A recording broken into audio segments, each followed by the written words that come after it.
The story of Edward Jenner exemplifies the use of the scientific method, despite the fact that he lived almost half a century before the scientific method was widely used and accepted. Edward Jenner was credited with the discovery and invention of the first vaccine. He started his process by making observations. The observations he made were much like observations other individuals had made at the time.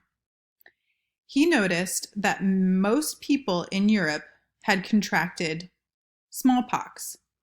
You could tell because individuals that had smallpox in their youth would, permanently for the rest of their lives, have scars on their hands, feet, and face. However, there was a group of individuals that did not have these scars and seemed to have unmarked skin.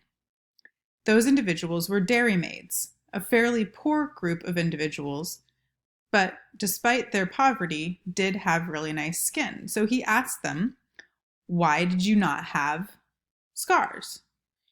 And the dairymaids that he asked replied that they did not ever get smallpox, that they did occasionally acquire a few pustules on their hands, that they never really got too sick, that the pustules cleared up, and they've never had smallpox. So Edward Jenner hypothesized that perhaps that it was the cowpox that the dairymaids were getting that protected them against smallpox. So around 1800, Edward Jenner asked for an individual that did not have smallpox. Now remember, most Europeans had smallpox at the time. So the only people that didn't have smallpox would have been young children that hadn't lived long enough in order to acquire it. In fact, one of the children of his gardener did not have smallpox, and so Edward Jenner asked if he could experiment on him. As you can imagine, this was a difficult conversation, but after the gardener was promised a cottage on Edward Jenner's land, the gardener acquiesced. Edward Jenner took the boy's arm, scratched it, and introduced cowpox. Edward Jenner allowed the boy to play for a couple of weeks and then tested the other arm by scratching it and adding smallpox. He intentionally infected the boy with smallpox.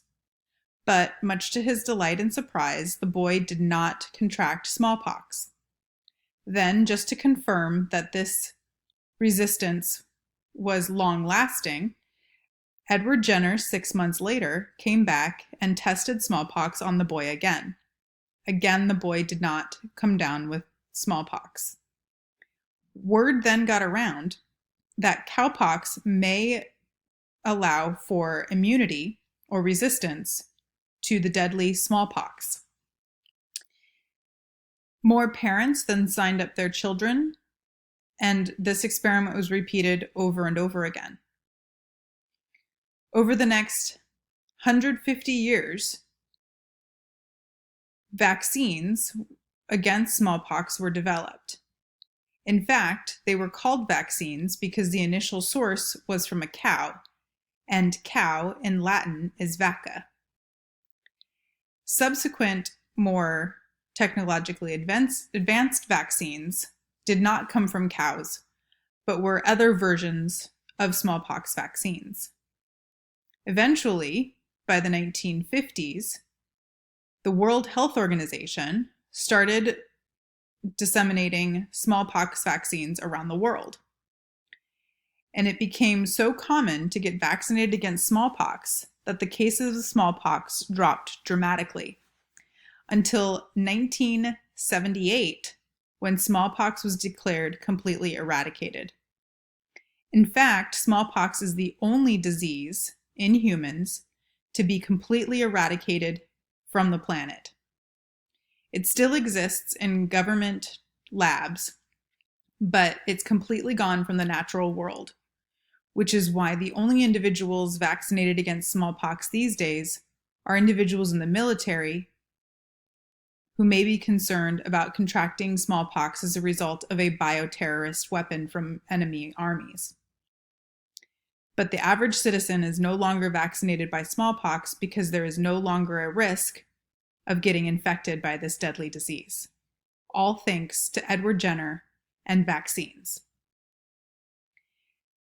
I hope you better understand the scientific method after going through that process. There will be some questions about the scientific method and Edward Jenner on your quiz.